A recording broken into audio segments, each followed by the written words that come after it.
Buenos días, mi nombre es César Hernando Mesa Mercado. Soy el experto que compartirá algunas reflexiones con ustedes en esta cápsula. Y el día de hoy hablaremos sobre un tema llamado los fundamentos filosóficos de la responsabilidad extracontractual del Estado. Acá lo primero a notar que debemos recordar cuál es la estructura de la responsabilidad extracontractual del Estado. Esta se compone por dos elementos básicos que son el daño que reviste la característica de antijurídico, del cual en otra cápsula hablaremos o profundizaremos un poco más sobre él, y el segundo elemento que es la imputación plena. Esta imputación plena está dividido en dos niveles de imputación, que son la imputación fáctico-material y la imputación jurídica. Dentro de la imputación fáctica, o material, tenemos las dos formas de atribuir responsabilidad, a través de la acción o de la omisión. Dentro de la acción tenemos las llamadas teorías causales, como son la teoría de la equivalencia de condiciones, la causa adecuada, denominamos physis. Dentro de la jurisdicción contencioso administrativa, el Consejo de Estado utiliza la teoría de la causa adecuada para poder atribuir responsabilidad o atribuir materialmente un resultado a determinado hecho, desde el punto de vista de la acción. Sin embargo, por ahí en los años 90, se empieza a presentar algo que se denomina la crisis del dogma causal, una teoría traída del derecho penal en relación con la imposibilidad de atribuir resultados a una determinada situación cuando no había acción, sino por el incumplimiento de los deberes de actuación asignados por el ordenamiento jurídico. En ese sentido, estas teorías se empiezan a utilizar a partir de los escenarios de responsabilidad por actos de terrorismo, de tal manera que el Consejo de Estado utiliza teorías de la escuela funcionalista del derecho penal alemán, específicamente la escuela funcionalista, el funcionalismo radical de Jacobs y el funcionalismo moderado de Robson, haciendo una teoría ecléptica, y empiezan a utilizar 6 criterios de imputación objetiva para resolver el problema de la indeterminación causal o los problemas de omisión, o cómo se atribuye la responsabilidad a través de la omisión, porque las teorías causalistas se volvieron insuficientes para poder atribuir responsabilidad. Dentro de ellas tenemos lo que es la teoría del riesgo permitido, del principio de confianza, la posición de garante, la acción a propio riesgo, la prohibición de regreso y el fin de protección de las normas. Las 4 primeras relacionadas con la forma de atribuir un resultado y las 2 últimas relacionadas con la forma de limitar la atribución de ese resultado. Pasando al segundo nivel de atribución o de imputación, tenemos la imputación jurídica, dentro de la cual vamos a encontrar los sistemas de responsabilidad subjetivo y objetivo. Dentro del subjetivo, fundamentado en la culpa, tendremos aquel que se fundamenta en la falla del servicio y falta del servicio, que se clasifica en simple, presunta, probada y anónima. Y dentro de la responsabilidad objetiva, donde existe una actuación legítima de la administración, tenemos el daño especial y el riesgo excepcional, el cual a su vez se puede dividir en riesgo peligro, riesgo beneficio, riesgo alias, riesgo conflicto, entre otros de carácter jurisprudencial y doctrinario. Esta primera etapa, que es centrarnos en el esquema del juicio de responsabilidad extracontractual, nos va a permitir poder mirar un poco más allá. Ese esquema de la filosofía de la responsabilidad nos va a permitir lo siguiente: poder elevarnos sobre la estructura de la responsabilidad y mirar desde qué formas el derecho puede observar la responsabilidad extracontractual, ya sea del Estado o de los particulares. En ese orden de ideas tenemos que existen 2 aproximaciones generales de la responsabilidad extracontractual según su filosofía, que son: la primera, el análisis económico del derecho, y la segunda, las teorías morales basadas en justicia.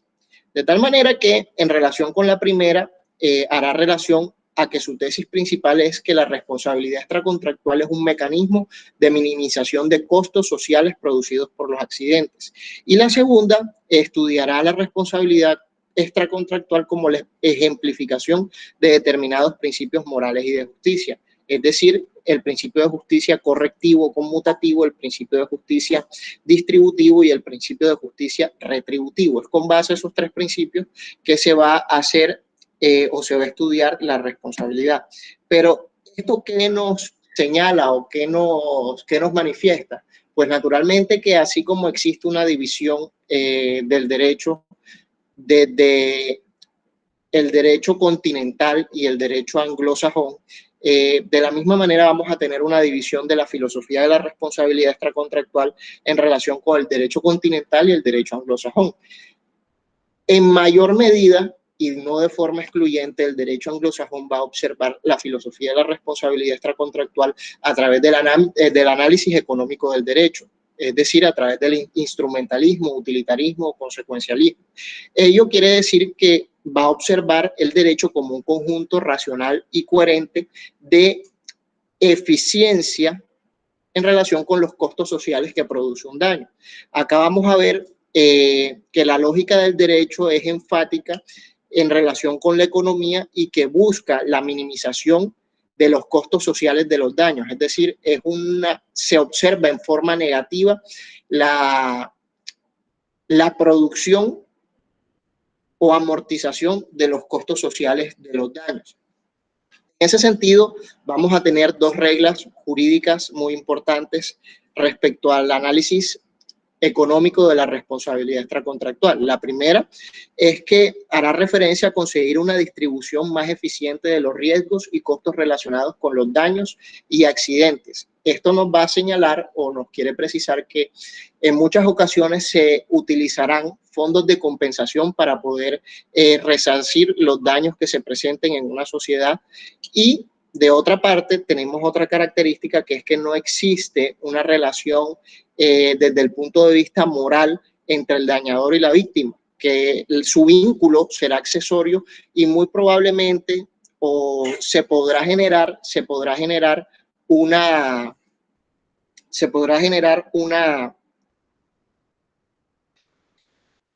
vinculación entre el dañado y un tercero. ¿Eso qué quiere decir? Que no necesariamente el que daña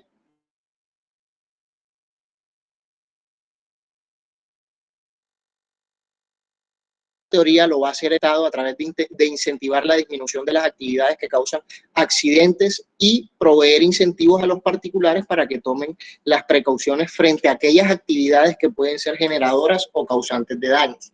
En ese orden de ideas, como autores principales dentro del esquema de responsabilidad extracontractual, o la filosofía de la responsabilidad extracontractual bajo el sistema anglosajón, tenemos a Richard Epstein, a George Fletcher, a Jules Coleman, a Stephen Perry, a Ernest Wenrip y naturalmente a este autor colombiano, Jorge Luis Fabra Zamora, que escribió un texto muy importante con el doctor Bernal, llamado La filosofía de la responsabilidad extracontractual, un llamado al debate. Estos son unos textos muy importantes en las aproximaciones de la responsabilidad extracontractual fundamentada en el esquema del derecho económico. En ese orden de ideas tenemos que, de otro lado, las teorías basadas en justicia nos hacen referencia a cómo el sistema de derecho continental observa la responsabilidad extracontractual del Estado. Tenemos entonces, por un lado, el derecho anglosajón lo observa desde el enfoque económico y el derecho continental lo observa desde las teorías basadas en justicia. Cuando descendemos a este punto tenemos que hace referencia al no consecuencialismo o al deontologicismo, es decir, nos fundamentamos en unos principios de justicia para poder explicar por qué un determinado sujeto debe responder por dañar a otro. En ese orden de ideas tenemos tres principios fundamentales, que son el principio de justicia correctivo, el principio de justicia distributivo y el principio de justicia retributivo. En relación con el primer principio de justicia correctivo conmutativa, lo que se pretende es corregir ese daño que hizo un sujeto A un sujeto B. Existe una relación directa entre A y B y como A dañó a B, A debe reparar a B indefectiblemente. Entonces, tenemos que parte de la simple y elegante idea de que el que daña debe reparar. Es la idea más genérica que nos plantea el ordenamiento jurídico y la podemos encontrar en el Código Civil. También tenemos que este principio de justicia correctiva implica que un individuo tiene el deber de reparar el daño antijurídico que ha causado con su conducta, por lo cual surgen dos deberes. Un deber de primer orden, que es el deber de no causar daño a nadie, y un segundo deber, que es, si se causa el daño, se debe reparar. Esta es la forma más genérica de ver el principio conmutativo o de justicia correctivo, es decir, se llama correctivo porque se debe corregir el daño que se causó. Tenemos un segundo principio que es el principio de justicia distributivo, es decir, aquel que parte de un fenómeno relacionado con la justa distribución de las cargas públicas y los bienes en una sociedad. Ejemplo, yo le doy una moneda a una persona que está mendigando debido a que hay una desproporción en las cargas públicas que le está afrontando. Yo estoy en una condición en donde mis cargas públicas están más equiparadas a un justo medio. En cambio, esa persona que está pidiendo una limosna tiene unas cargas públicas que son más amplias. ¿Qué hago yo con entregarle una moneda? Tratar de equiparar esas cargas públicas en virtud del principio de igualdad y en virtud del principio de solidaridad, que es el sustento de este principio de justicia distributivo. ¿Dónde encontramos este principio de justicia distributivo dentro del sistema de la responsabilidad extracontractual? Pues naturalmente lo vamos a encontrar en los sistemas, en los regímenes de responsabilidad objetivo, donde el Estado no ha causado un daño, pero en virtud del reequilibrio de las cargas públicas y de no hacer tan gravosas esas cargas en respecto a un determinado ciudadano, se le va a compensar aun cuando no exista una actuación ilegítima por parte de la administración. Por último, tenemos el principio de justicia retributivo. Este principio de justicia retributivo es propio del derecho penal y nos exige que sea impuesta una sanción aproximadamente proporcional a la gravedad moral de la conducta, y el otro que prohíbe que sea impuesta una sanción desproporcionada a la gravedad de la conducta. Esto se fundamenta prácticamente en el principio o la ley del talión, ojo por ojo y diente por diente, que aun cuando no es utilizada directamente, se traslada unas cargas del Estado por parte, ejemplo, de la Fiscalía, quien ejerce la función de la actividad punitiva o investigadora en relación con la comisión de delitos. Entonces, aquí vemos que lo que media es el principio de justicia retributivo, pero a través de una institución distinta. En ese orden de ideas tenemos que desde el plano de las teorías morales de justicia son tres y solo tres sobre las cuales se estructuran los sistemas de responsabilidad en general en nuestro ordenamiento jurídico colombiano: principio de justicia correctivo conmutativo, principio de justicia distributivo y principio de justicia retributivo. Hasta aquí esta parte del tema. Los invito a seguir explorando otros materiales